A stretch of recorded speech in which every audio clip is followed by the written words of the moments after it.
से पहले मेरी बच्चों से, जिनके पास छोटे छोटे बच्चे हैं वो ध्यान रख ले। हॉल में कोई भी आवाज़ नहीं आनी चाहिए, बिल्कुल शांत होकर बैठ जाए। जो मेरे भाई बाहर खड़े हैं हॉल में आ जाए। जिस कार्य के लिए जहां पर आए हैं उसको सुनने के लिए आप हॉल में आ जाए। आप सबको बहुत बहुत मुबारक हो कि आज हमारे हृदय सम्राट, हमारे इष्ट देव नंगली निवासी भगवान जी का 142वां जन्म महोत्सव मनाया जा रहा है। और जो श्री नंगली दरबार में, जहाँ श्री महाराज जी का जन्म हुआ टेरी में, जो आज पाकिस्तान में है, और सारे हिंदुस्तान में और सारे वर्ल्ड में जहाँ जहाँ भी महाराज जी के आश्रम है, हर आश्रम में महाराज जी का जन्मदिन आज बसंत पंचमी पर मनाया जा रहा है। और कल को बसंत पंचमी है। महाराज जी का जन्म भी शुक्रवार हुआ था, कल को शुक्रवार है। महाराज जी की माता का नाम राधे था, पिता प्रभु दयाल जी थे और बहन का नाम भामा था। हम लोगों को अपने गुरु महाराज जी के इतिहास के बारे में हर जीव को पता होना चाहिए। और बसंत को महाराज जी का जन्म हुआ।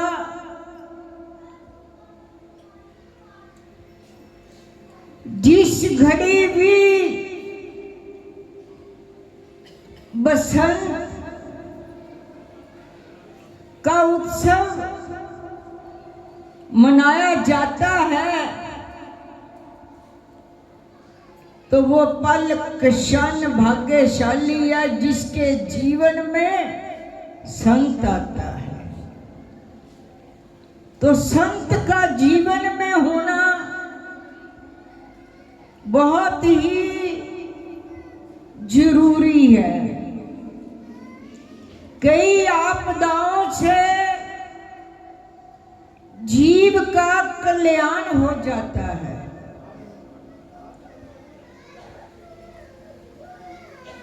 जैसे आप लोगों ने देखा होगा, चौराहे पर एक सिपाही खड़ा होता है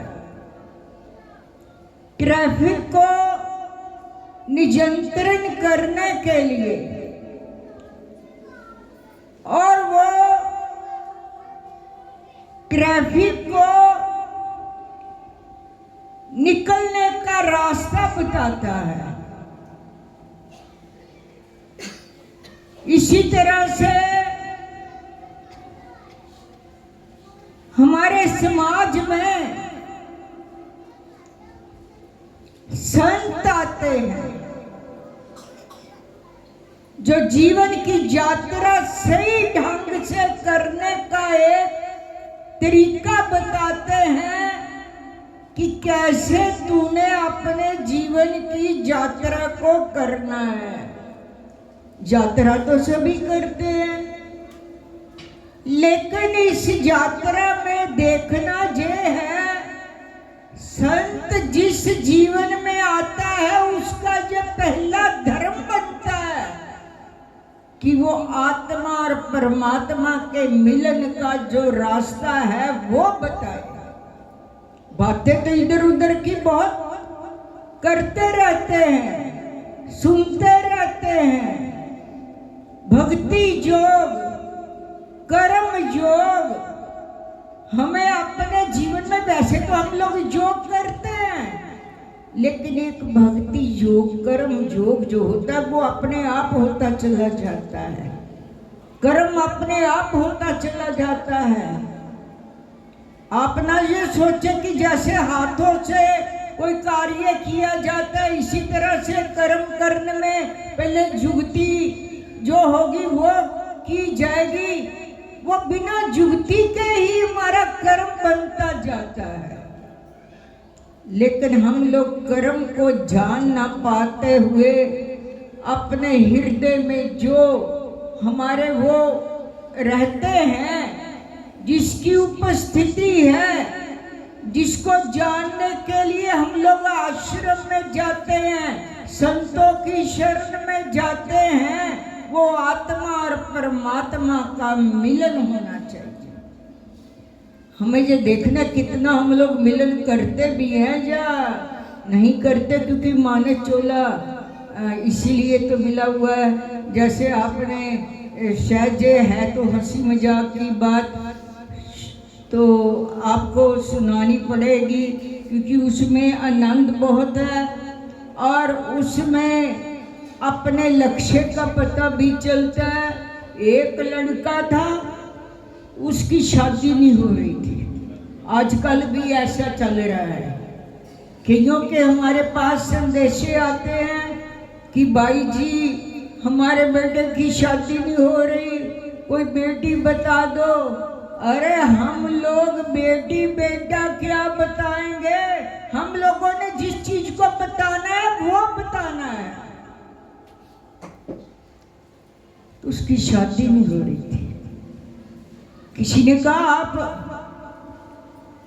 हनुमान जी के मंदिर में रोज जाकर हनुमान चालीसा पढ़ा करो और रोज ही सजदा किया करो, रोज ही पूजा पाठ किया करो, आपकी शादी हो जाएगी। वो शख्स जाने लगा मंदिर में, सुबह सुबह जाकर घंटियां बजाए और पूजा करे, हनुमान चालीसा पढ़े। एक बार वो जैसे ही नमस्कार करने लगा, दिल में भाव था मेरी सगाई हो जाए, शादी हो जाए। हवा का झोंका आया, जोर सी हवा का झोंका आया, चेहरे पर लगा। ऐसे लगा जैसे हनुमान जी ने थप्पड़ मार दिया। फिर गैबी आवाज आई। हनुमान जी कहते हैं तेरे को पता नहीं है मैं तो ब्रह्मचारी हूं, मैं तेरी शादी कहां से कराऊं, मैं तेरे लिए बेटी कहां से लेकर आऊं, मैं तो खुद ब्रह्मचारी हूं। लोग ये भी नहीं देखते भाई जी शादी करवा दो, भाई जी को रिश्ता करा दो। वो देखते नहीं है ये तो ब्रह्मचारी सन्यासी है, इनसे ये कामना लेकर क्यों जाते हैं। तो कहने लगे भी मैं तो खुद ब्रह्मचारी हूँ, मैं इसकी शादी कहाँ कराऊं। आपने शादी करानी है ना, सिया राम मंदिर में जाया करो, राधे श्याम मंदिर में जाया करो, वहां जाकर पाठ पूजा किया करो कि मेरी शादी करा दो। चलो जी, वो सीताराम के मंदिर में जाने लगा, दिन रात जाप करने लगा, प्रार्थना करने लगा। प्रार्थना करते करते कहने लगा महाराज जी मेरी शादी करा दो। चलो भाई, प्रार्थना स्वीकार हो गई, उनकी शादी हो गई। शादी हो गई, शादी के बाद जैसे हनीमून मनाने के लिए लोग जाते हैं, तब ऐसे नहीं जाते थे। तब कहीं पर मेला लगा होता था ना, मेले में चले जाते थे। पत्नी को साथ लेकर, चल मैं तेरे को मेला दिखा कर लाऊं, चल मेरे साथ हनीमून मनाने के लिए मेले में ले गए।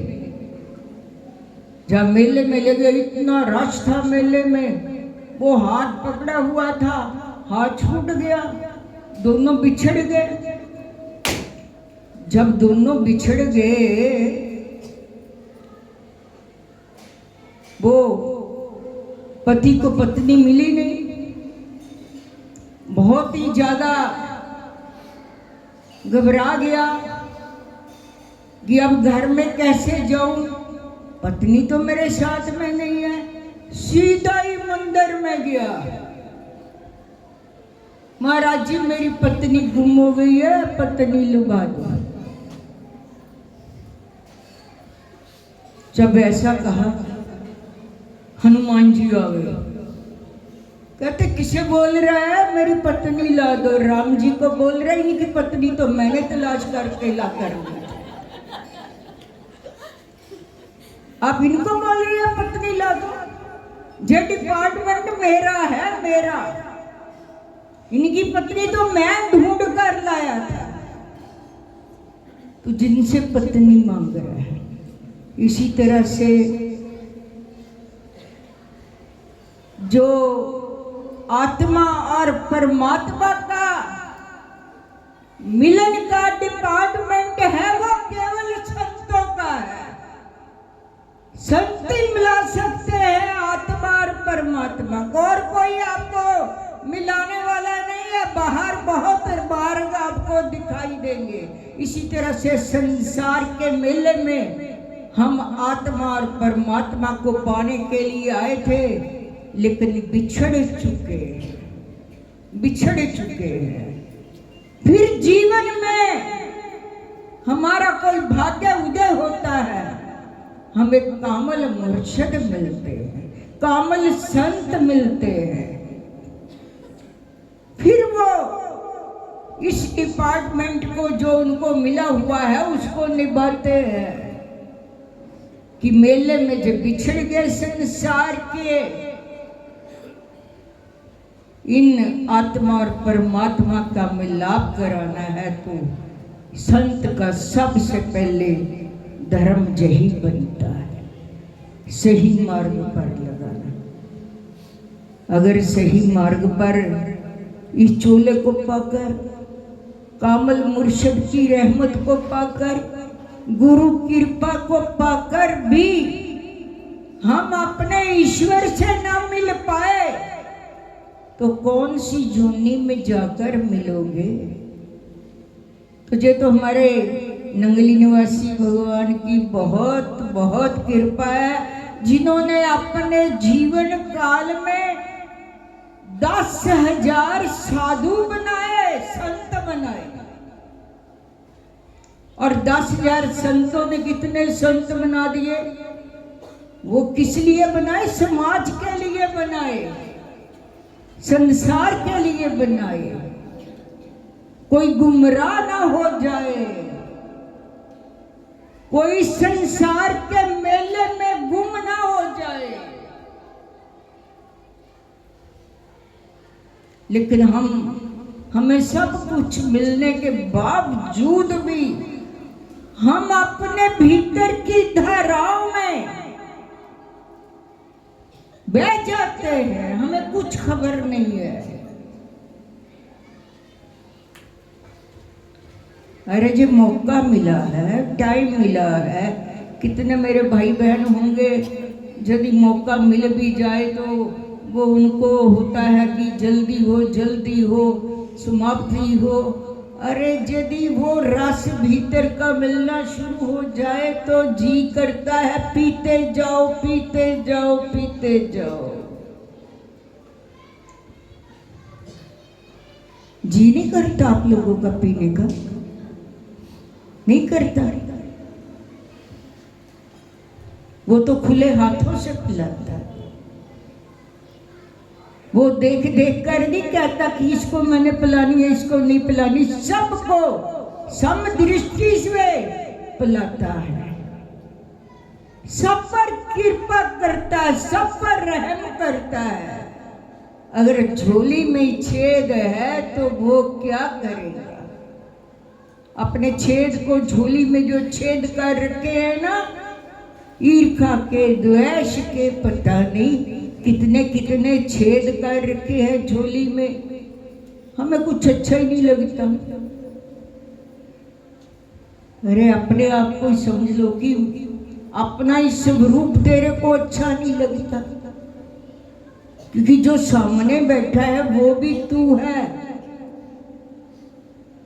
और जो भीतर बैठा है वो भी तू है।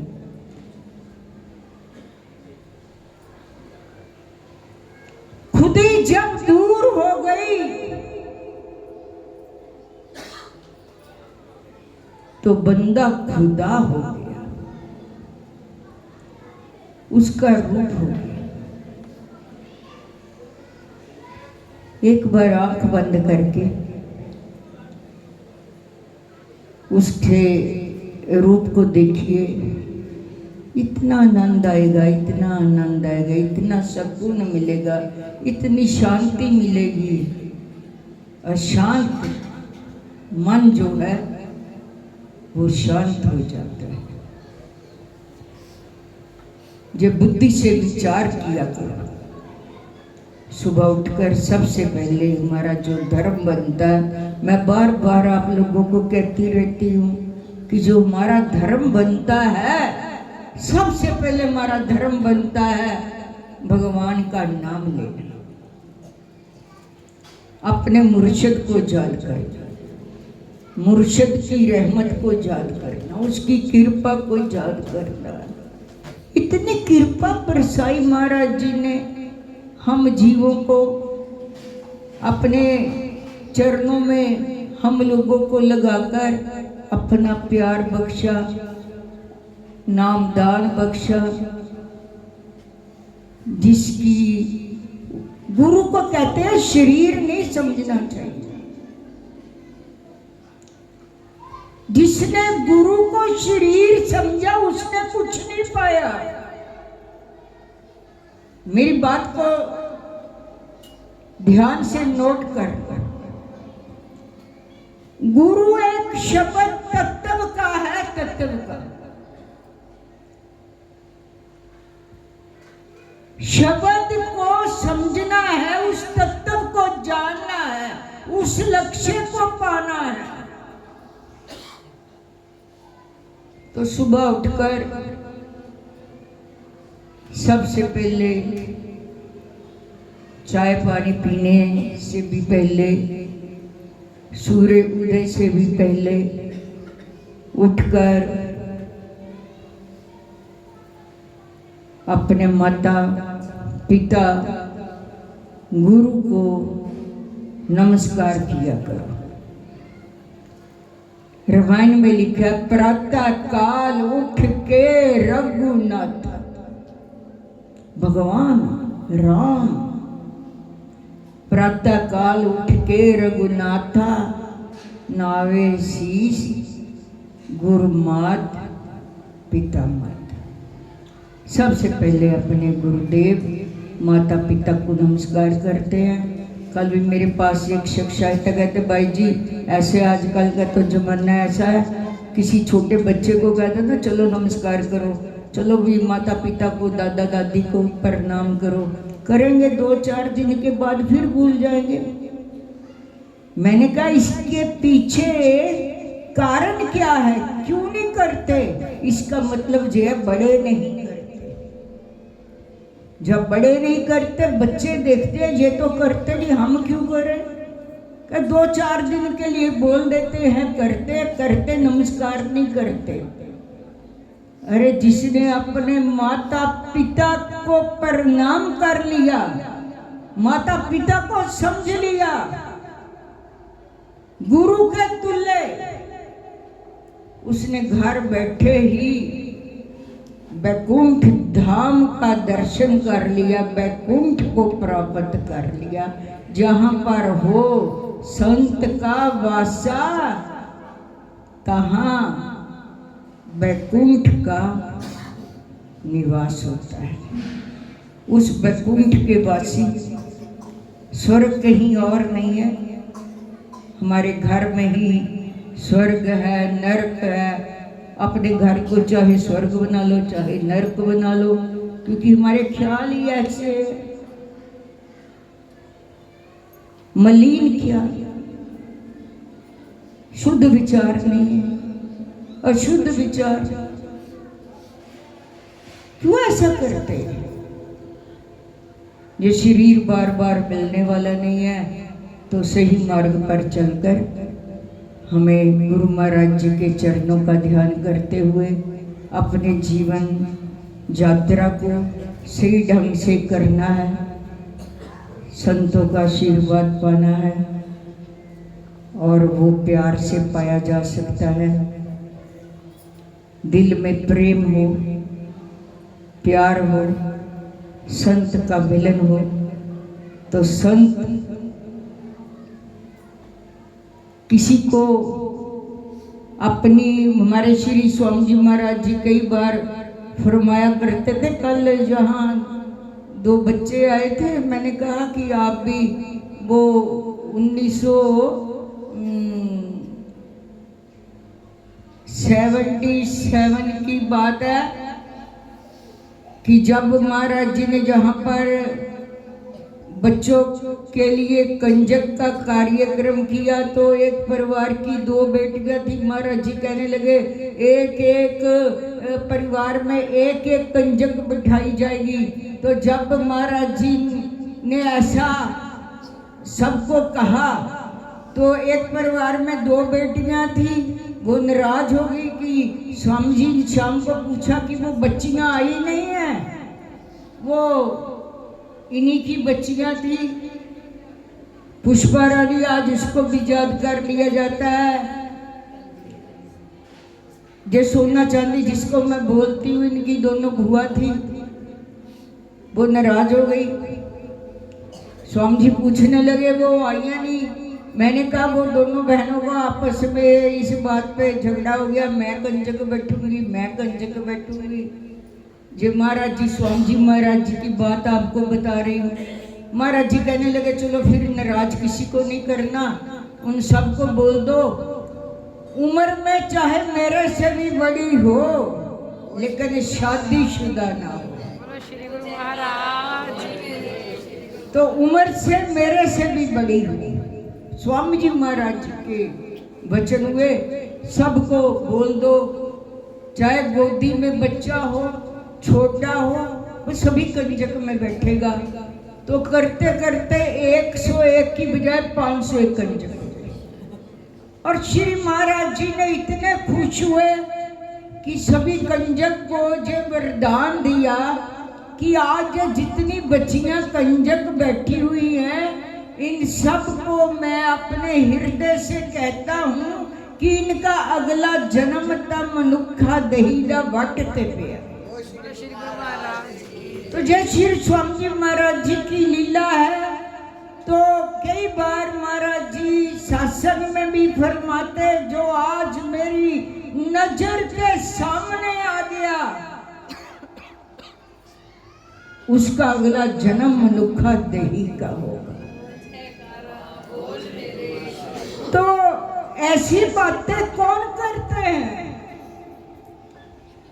कौन करते हैं? जिसका वो परमात्मा के साथ मिलन हुआ होता है, वो बात करता है। हम तुम नहीं बोल सकते ऐसे शब्द जिनकी पहुंच होती है। तो ऐसे महापुरुषों के हम लोग शिष्य होकर, उनकी औलाद होकर हम कुछ न कर पाए, हम अभ्यास भी नहीं कर सकते।